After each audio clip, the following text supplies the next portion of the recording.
In a distant village, people busy themselves with New Year's festivities. Within this place lies a beautiful spring, known as the Fountain of Hope. Today, a woman stares at this most hallowed sight with ferocity in her eyes. Nearby men turn their leering gazes on her fine features. But after their eyes rest on her for a moment, they quickly find other ways to occupy their time. For the woman's left arm and leg are military prosthetics, tools of war that shine dully in the setting sun. The scent of blood and death hangs about the woman. She is an omen of calamity. And it is the expectation of catastrophe that has brought her to this place. For she was told by an informant that the loathsome kingdom is targeting the village. The kingdom knows the villagers let their guard down during the New Year's festivities, and it now schemes to lay them low in one fell swoop. The fact they are using clockwork men for this deed tells the woman it will be a massacre, deaths beyond counting. She knows the assault can come at any time. So as the people increase their revelry, her watchful eye grows ever more keen. Suddenly, she finds herself approached by children clad in strange and exotic costumes. Easy, she reminds herself. They're not part of the kingdom's plan. They're just kids. She expects the young ones to scatter when they see her false limbs, but to her great surprise, they instead gather around her with bright, shining smiles.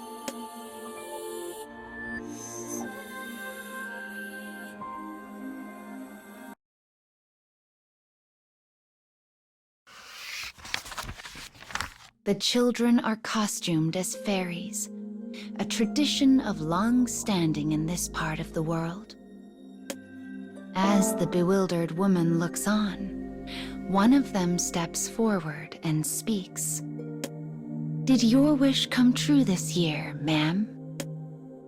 As she contemplates her answer, one of the children holds out an offering on the palm of their hand. It is an intricately carved glass bead filled with water from the spring. A ghostly sort of moonlight shimmers on its surface as it wobbles back and forth. "It's a good luck charm," says the child. "We make them here." The woman recalls how she had seen the children running through town earlier, handing small baubles to the adults. This must be one of their traditions, a rite where kids dress as wish-granting fairies and hand out charms to everyone they meet. As understanding dawns, the woman's brow furrows. She does not have time for such folly. "Others need this more than me," she says, placing the charm back into the stunned child's hand. "Give it to them instead." She looks away, hoping to avoid the child's eyes. She does not need charms, or luck, or rights. She needs only revenge. She does not have the capacity to wish for everyone to be saved. It is simply not in her nature. The children stare at her, confused by her tragic expression. Then, not knowing what else to do, they say the words that complete the rite. "We hope all your wishes come true." Time passes. She waits. At midnight, fireworks blaze across the sky to herald the arrival of the new year. Their brilliance signals the climax of the festivities. The village and surrounding lands are bathed in a warm, flickering glow. One that reveals a heavily armored force moving slowly over the horizon.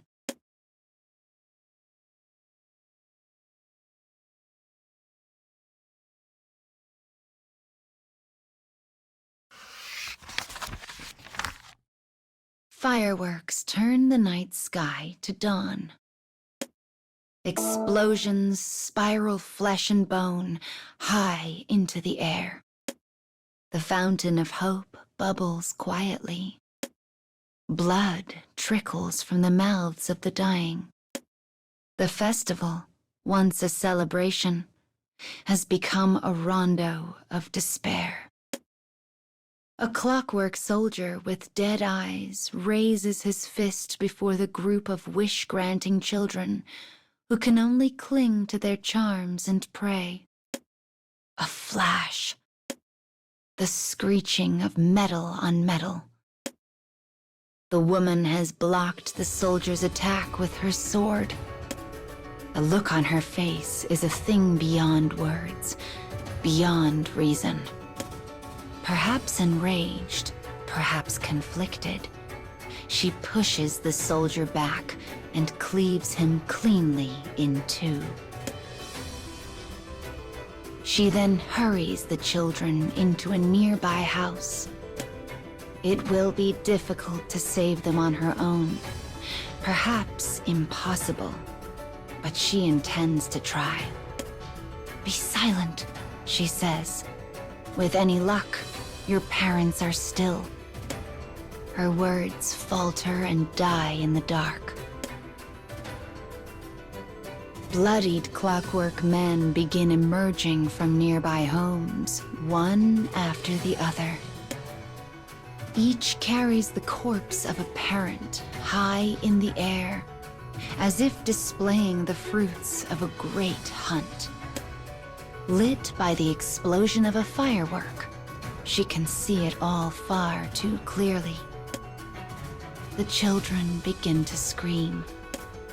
As if realizing their work is yet incomplete, the soldiers casually drop their prizes and turn to the sound. Fear grips the woman, but she buries it deep inside and makes ready their escape. Somehow, impossibly, she manages to lead them all to the outskirts of town. And when she turns back to see it in flames, she suddenly realizes what must be done.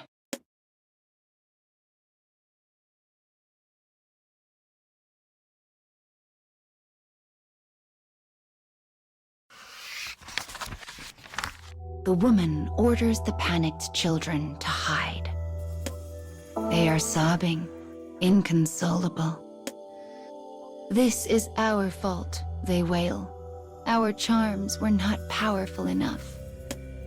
"Actually," says the woman, "I would like one of those charms now."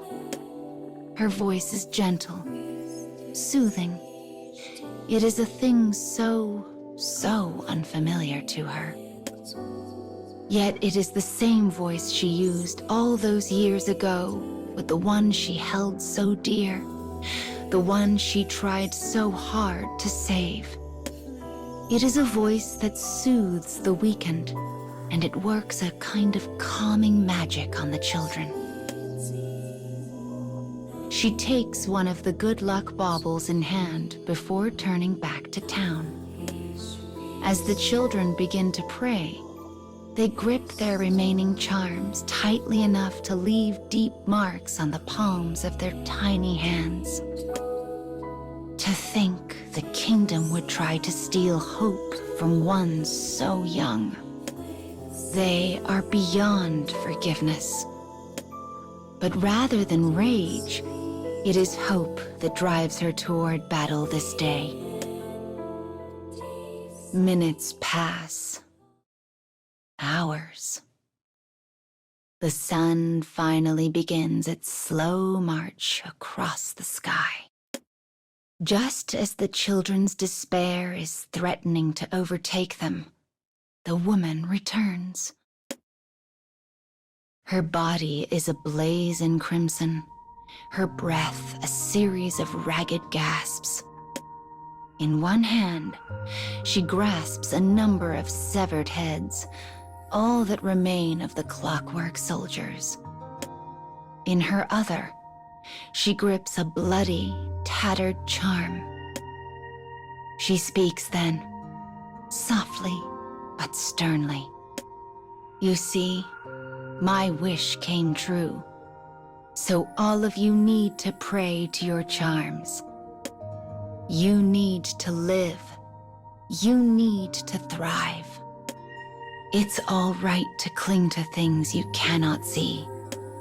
So find that hope and never let it go. And when you have children of your own, make sure to pass it down to them as well. Her voice falters. Are her words true? Or is she simply trying to convince herself? She doesn't even know anymore. As she turns and walks away, the tears of the children begin their long descent to the earth below. And though their sadness threatens to overwhelm them, they continue to hold tightly to their charms and to their hope.